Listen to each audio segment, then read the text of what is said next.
All right, so I'm Andy Baldacci. In the next 12 minutes, I'm going to do my best to share with you how to create a profitable content marketing strategy that you can execute in just an hour a week. So Russ earlier today covered a great way to think about your overall content strategy, and this talk is going to be a bit more focused on a tactic to actually make it a little bit easier to execute on the strategy. So there we go. We all want to put out content like SumoMe or Groove HQ, but as startup founders, you just don't have the time to do your job and also keep up an active blog. So even if you did have the time, though, it doesn't mean you actually enjoy writing. And even if you did have the time and enjoyed writing, it doesn't mean you necessarily have the expertise to create content that's actually going to stand out and that your target market will actually want to consume. Because let's face it, there's too much shitty content out there right now. So that's what I was facing when I joined Hubstaff as their marketing director in 2015. At the time, we had a team of around 10 people, mix of employees and contractors, but the company was growing really quickly, and everyone had more than their full plate of work. And that's just really how things are in early stage startups. So we had two main customer segments. We had startups and digital agencies. We were able to work with writers to leverage our own expertise and put out content for startups that got a lot of traction, but no one on our team had any experience with agencies. So we tried to outsource it, but it just didn't produce good results because the people writing the content also didn't have experience. So, I needed a way to create the content that experienced agency owners would actually want to read without pulling away from my day-to-day jobs, like hosting webinars, revamping the onboarding, doing customer development, all the other things that go on in early stage startups. And instead of spending a few years working at an SEO agency to better understand what makes them tick, I just went directly to the experts themselves and just interviewed them. So I launched a podcast, the Agency Advantage podcast, and in the beginning, it took a ton of time. It was probably spending 20 or so hours a week, coordinating with guests, preparing for the interviews, working with the editors, all of that, and it was a pain in the ass. But over the time, we've done about 70 episodes so far, and since then I've been able to refine my process so that today I need to do just a little bit more than show up for the interview and hit record. When you combine that with the other small tasks I need to do, it really just takes me about an hour a week to do the podcast.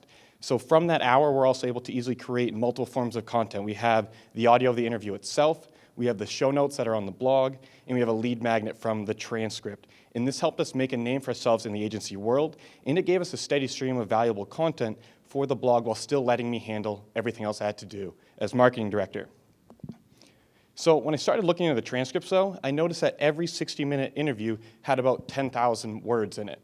And these were words that were coming from experts on different subjects in the field. And a 200-page book is about 55,000 words. A 60-minute webinar is about 7,000. This talk is about 2,000 or so. And when I started thinking about that, I kind of just had a mind-blown moment. I was like, wait a second, there's something here. So a huge light bulb went off in my head. And obviously, a lot of that content is going to be filler.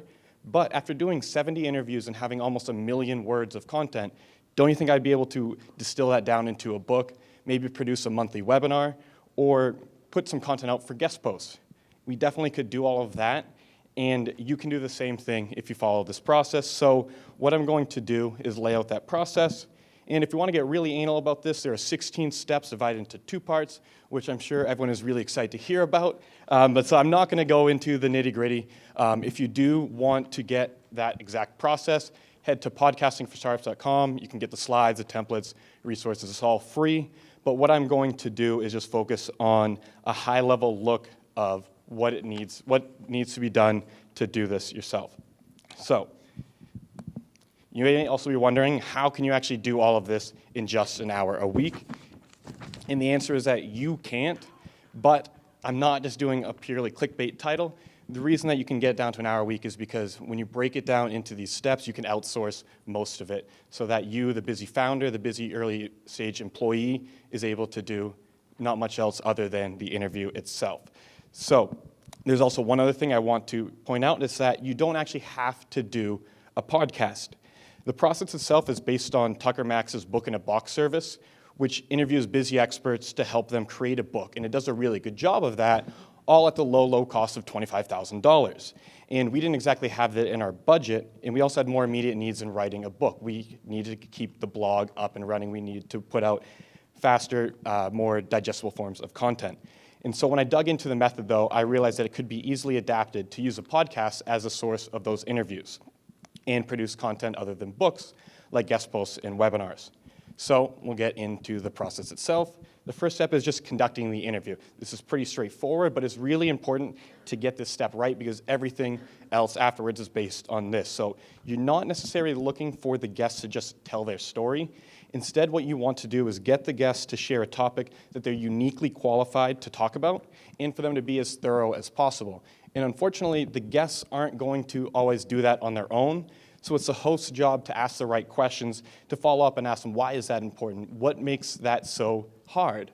What are the steps it takes to do that? Can you give us some examples of when you've done that in the past? And it's also much better to go deep on a narrow topic rather than superficially cover a wide subject. After the interview, you get it transcribed. And so this is another one that can be deceptively tricky because there's a ton of transcription services out there. And so while you do want to use someone else to do this, you don't want to go to something like rev.com or any of the other options because the goal to save this time is you need the transcriptionist to do more than just a transcription. So what I do is I have transcriptionists produce an outline of all the content. I have them extract quotes. And so with that, I can then quickly just copy and paste from that to put together the show notes. And it also makes the next steps a lot easier.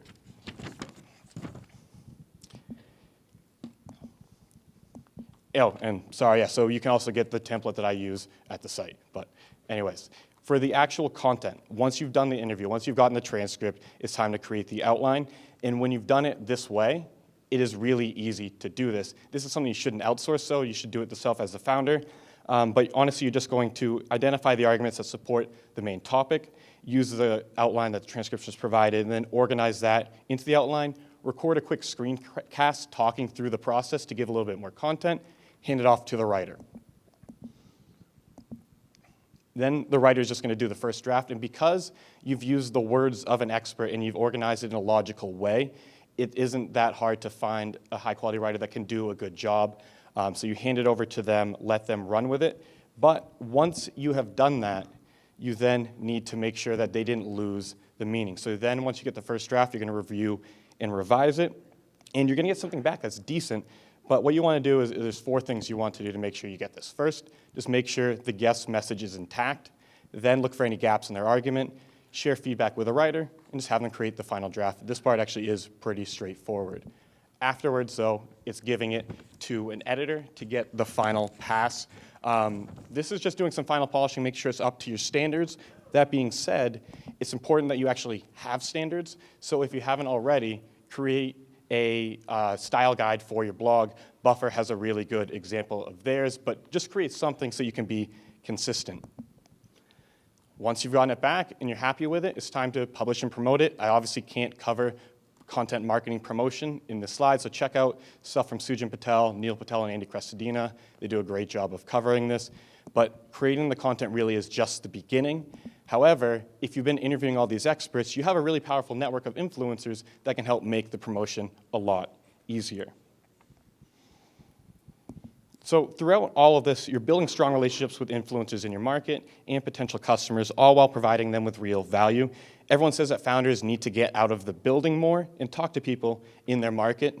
This does that. And these additional benefits, these soft benefits that are hard to really quantify, are invaluable, and a lot of podcasters I talk to refer to these as the main reason they keep the podcast going, because they just are able to build such strong relationships and get key insights into their industry they otherwise wouldn't have been able to get. So if you implement this process at your startup, not only will you be one of the only players in your space with a high-quality podcast, but you also are going to have a content marketing system that's pumping out high-quality blogs, guest posts, webinars, and ebooks.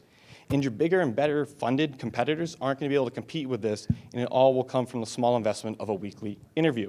But while I am a huge proponent of podcasting, I don't think every founder should just run home and launch a podcast of their own, because it's not a good fit for every startup. So to wrap things up, I've identified 4 criteria to help you decide if it is right for you in your startup. First, you just need to make sure you have a clearly defined audience. The broader you go, the more diluted your content is going to be, and the harder it will be to stand out amongst the competition, and not just in terms of software competition, but also in terms of other podcasts.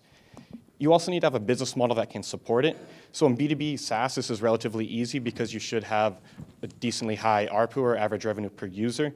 And when you have those numbers that can support it, even building an audience of 1,000 people can really have a significant impact on your startup's trajectory. If your ARPU is low, you need to reach a much bigger audience to get similar results, and that's honestly just a much different game. You also have to be serious about building your authority, because this isn't an overnight growth hack. This is something that takes a real commitment.